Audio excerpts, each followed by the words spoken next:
Today in 2024, GDP per capita in Canada is about 53,000 US dollars per person.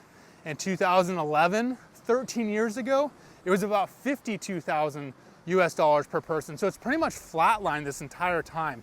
And that's gotta be really frustrating if you're a Canadian in Canada looking down at the US and seeing the US GDP per capita or the US quality of life increase while yours is just not moving at all. And a big reason for this is this immigration story. So once Trudeau took office, he opened the floodgates for immigrants.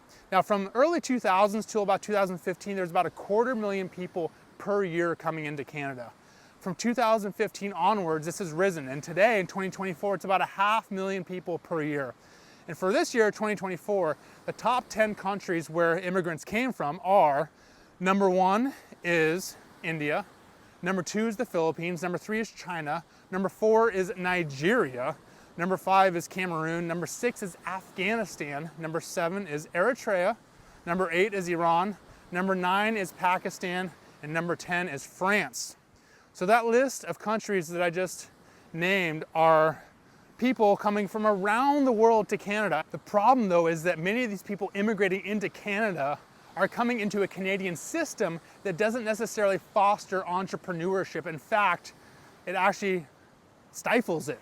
In contrast to the US, where you have immigrants come to the US, build companies, get wealthy, and grow, Canada is doing the opposite. And the best way to show this is that the GDP of Canada, 40% of it comes from government jobs and government programs, which means that only 60% of the Canadian economy's GDP is actually driven by the private sector.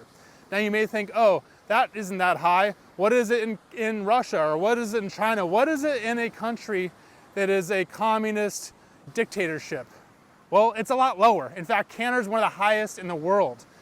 It's lower in the US, it's lower in Australia, it's lower in the UK, it's lower in Russia, it's lower in China. Everywhere else, it's lower, meaning the amount of GDP derived from the private sector in all those countries I just listed is much higher than Canada. Canada is relying too much on their government to actually stimulate their economy.